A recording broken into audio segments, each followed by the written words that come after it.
Right. All right, so I just pinned to the top here. I'm doing this today. Oh, sorry. There we go. Okay. Today I am doing this live on the On Point Wellness page, but I wanted to make sure that you guys know that you can also now follow me over at On Point Elite. So I pinned my my name there to the top of the post, so that you can go follow me over there for exclusive dance content. So this page, I don't know if you guys saw my announcement, but this page is going to be reserved more for my clinic space. And I'm going to be doing a lot more just like general physical therapy stuff on this page. And then my newest page, On Point Elite, is going to be specific to my dancers. So I just wanted to make sure that you guys kind of knew that up front and that you can go ahead and follow me over at that page as well.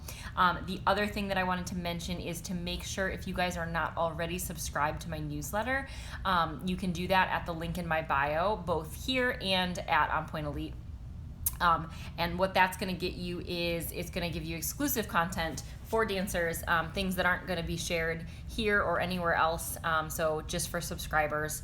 And then also, if you are unable to watch this entire live today, you can follow me over there, or subscribe to the newsletter, and I'm going to be sending out a replay to anyone that is a subscriber. And I will also be doing that for any of my live events. So everything's obviously virtual right now, and this is a really good way to ensure that you guys don't miss anything. So today, the topic that I wanted to cover is going to be talking about summer dance intensives. So everything has kind of started back up. I don't know, a lot of people are doing in-person now. Some people are still doing virtual. I think it really just depends on where you are at in the country. So this is going to apply to either. I'm sure some things are going to be a little bit different for virtual than it is in person, but really the concepts we're going to talk about can be for either.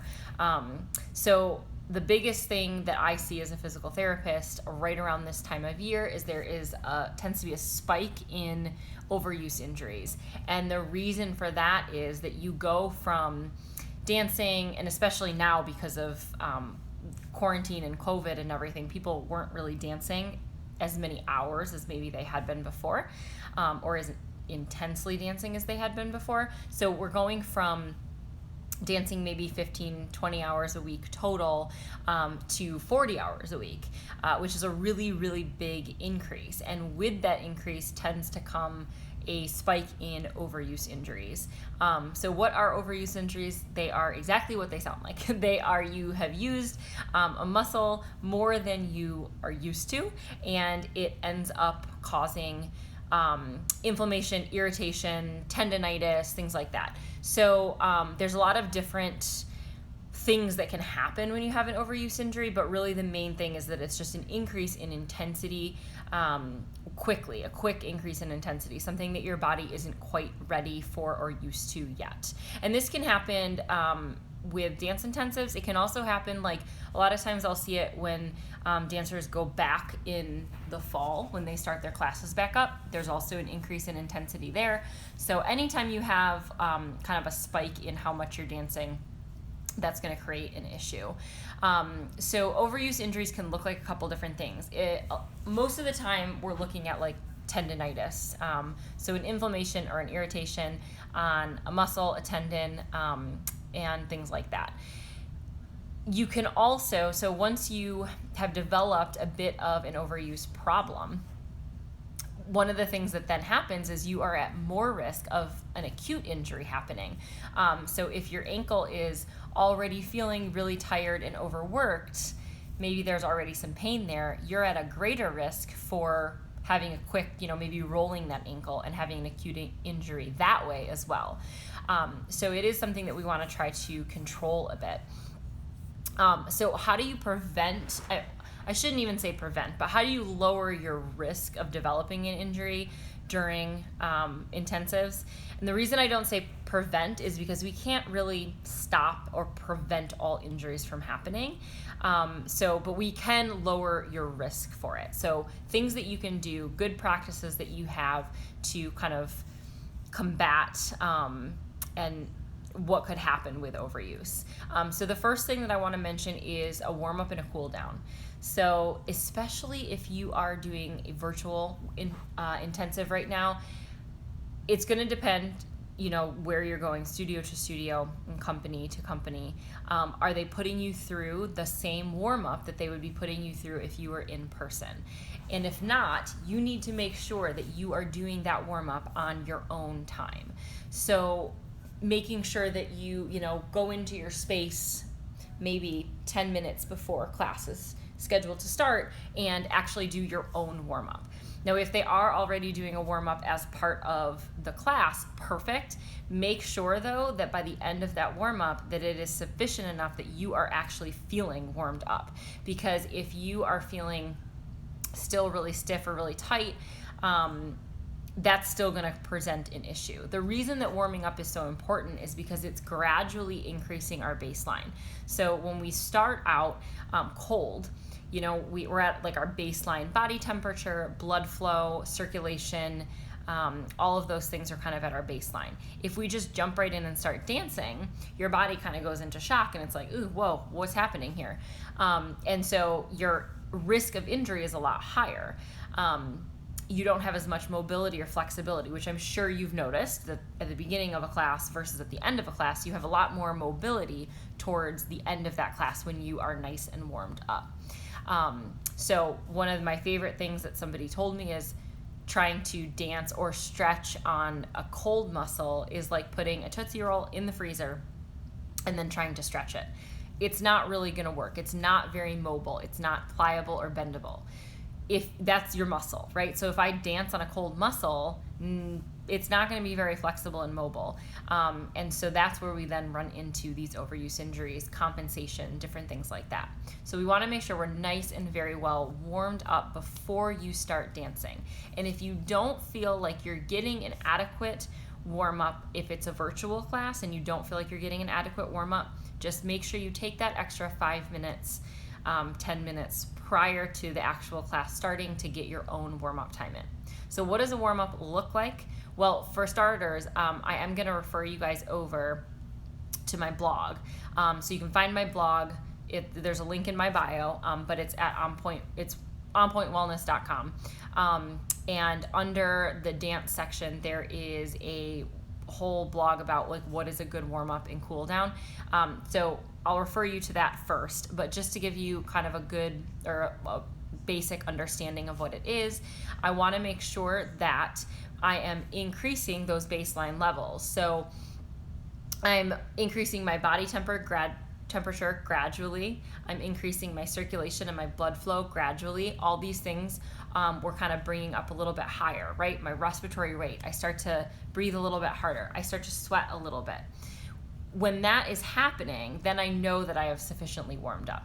If I'm not breathing any different than at my baseline, I'm not feeling sweaty or warm at all, you can pretty much bet that you're not warmed up enough. And so you're going to be at an increased risk of injury. So trying to gradually increase those baseline levels of those things is really what you're going after with a warm-up. So a warm-up does not look like, and this is what I see with a lot of my dancers, it does not look like walking into the studio or your dance room and sitting down in a straddle and staying there for 10 minutes or 5 minutes or whatever.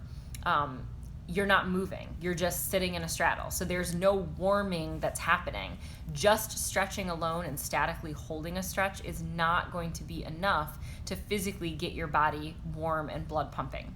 So whatever your warm up is, it doesn't really matter what you do as long as you're getting those baseline levels up and making sure that it's not just sitting in a split or a straddle. So movement is important. You can do jogging in place or jumping jacks in place, like something as simple as that can be enough to get you warmed up. And then on the other end of that, making sure that you are getting a cool down in as well. So you don't want to just stop dancing and be done with it and, go about your day. You do want to try to take a moment to try to cool down. So that's where a really good time to put in your static stretching.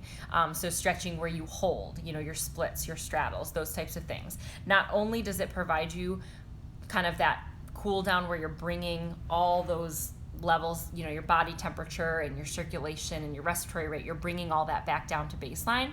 But you're also going to be most flexible at the end of your dance class. So you're going to get the most bang for your buck on your static stretching and mobility exercises once you're nice and warm. So trying to get in, again, even just 5 minutes of a cool down can lower your risk of an injury. It's also going to help prevent what we call a delayed onset muscle soreness. And that basically is just kind of an accumulation of different chemicals and things in your muscles. And so when we add a cool down and some gentle stretching, it helps kind of filter some of that out so that you don't end up feeling really or as sore the next day. So that's kind of step one. Warm up and cool down, super important. The next thing as you go into your intensives that you really need to keep in mind, especially right now, more so than any other year, is you are probably going into your intensives not at the same level that you left off. You're probably not as strong. And this isn't for everybody, but for a lot of people, you're probably not going in as strong. And you're probably not, your endurance and cardio may not be where it's at. Maybe your technique has suffered a little bit. And a lot of this is just because you haven't been in the studios, right? This whole COVID quarantine thing has really affected us in a lot of different ways. And for dancers, I have found that just kind of, even though you're still dancing, but you're not in that studio environment, the intensity that you're dancing at, it's not the same. So I've seen a lot of people that have lost a bit of strength and they've lost some of their cardiovascular endurance, and that's okay. It's normal. Maybe that's not you, and that's okay too. So, but everybody is different, and you need to understand your limitations. So I want you to keep in mind that as you go back into these intensives this summer, that you are being really mindful of where your body is at this moment in time. If you have lost some strength and endurance, that's okay. You just need to recognize that you've lost some of that. And don't go in expecting to feel maybe what you felt like last year or what you felt like pre-COVID before you left the studio. You're probably not going to be at the same level that you were, and that's okay. But you have to know those limits, because then you can modify what you're doing based on how you're feeling. There is no shame in having to modify a little bit right now. It's definitely understandable. Certainly everybody wants to push, but when you're dancing 8 hours a day, if you're pushing constantly and you're never modifying or letting your body rest if it needs it, again, your risk for injury is going to be a lot higher. Injuries tend to happen. We know that injuries for anything tend to happen when we're more fatigued. So as you become fatigued, you end up compensating a little bit, maybe using some different technique or form than you normally would be using or that you know is right. And so as you start to compensate and technique starts to go out the window, risk of injury does tend to go up a little bit higher. So combating that fatigue is going to be really important. And one of the ways to do that is just knowing your limitations and where you left off, or that you may not be where you left off. The other side of that fatigue then is making sure that you are taking the time to care for yourself, and rest and recovery is really high priority during this period of time. So you're dancing for 8 hours a day, but at the end of those 8 hours, what are you doing? Are you going and trying to do more strength training on top of it? Are you just vegging out on the couch? Are you doing a little bit of self-care and mobility work? How are you spending that time? And making sure that you are spending that time doing whatever it is that your body needs, and it's not the same for everybody. That's going to be really important. So for some people, their rest and relaxation may look like taking a bath at the end of the night. It may be going outside and taking a nice, slow, not too aggressive walk. I wouldn't go outside and run. That would not be something, you're not resting at that point. But a nice slow stroll around the neighborhood, that's a great way to do some recovery. Spending some time maybe doing a little bit of gentle yoga or gentle stretching. Or it may truly just be sitting on the couch and doing nothing. And there is no shame in that. And there's nothing wrong with taking the time to actually rest your body, because you are going to be doing so much for those other 8 hours a day or 12 hours or whatever, that sometimes you just need to chill and veg and do nothing, and don't feel guilty about that.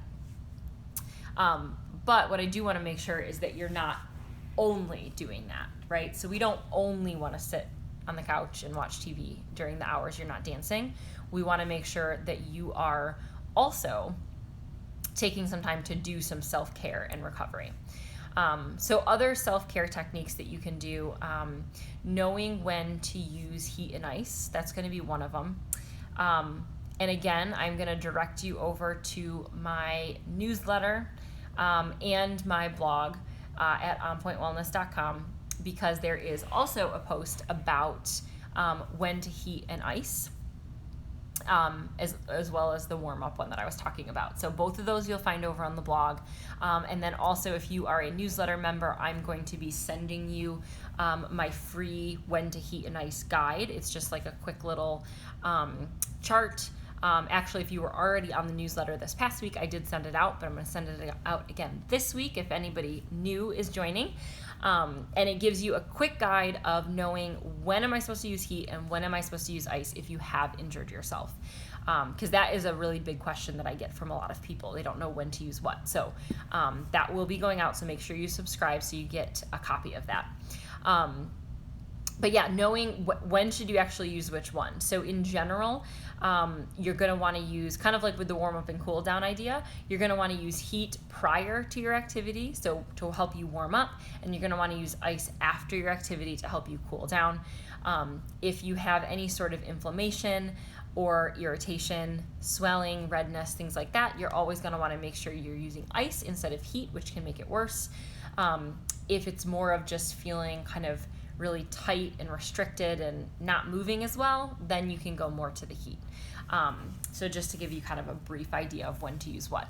But again, if you want the full idea of it, make sure you subscribe, and I'll send you the full chart for it.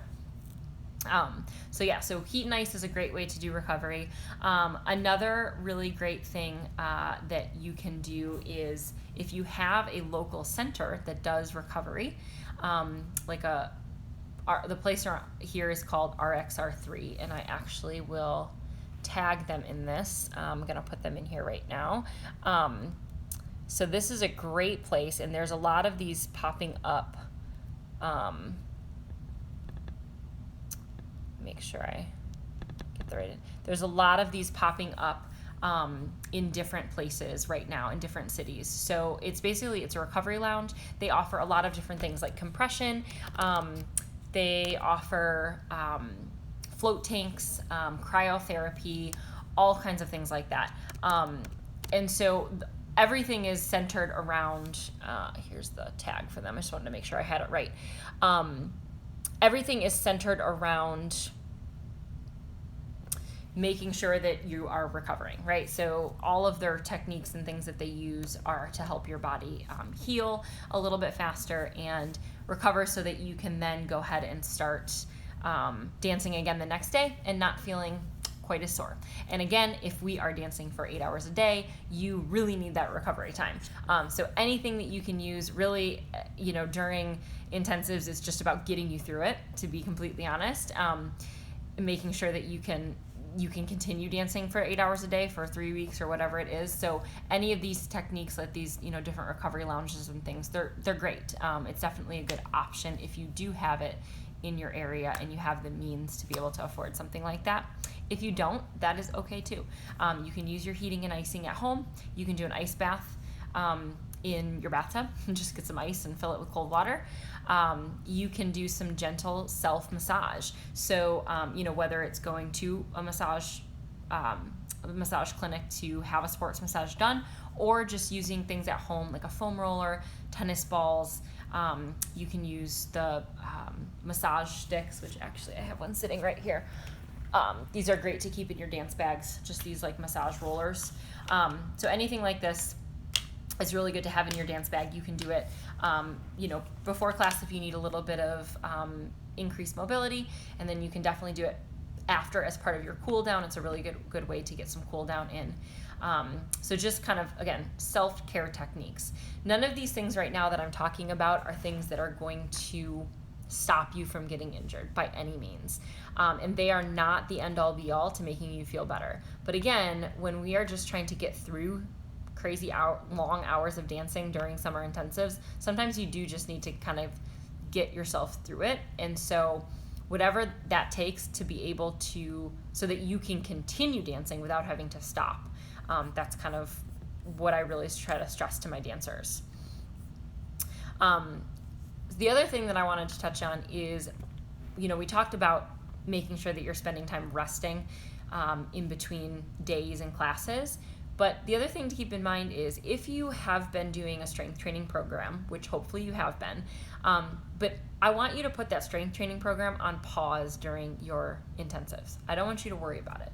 You are already putting yourself under, your body under, a pretty rigorous workout on a day-to-day basis, and adding strengthening on top of that isn't always the smartest thing. That's going to could create fatigue happening a lot quicker, which again is going to lead to a higher risk of injury. So to avoid overworking yourselves and burning out, I want you to put your strength training on pause. Just don't even worry about it during intensives.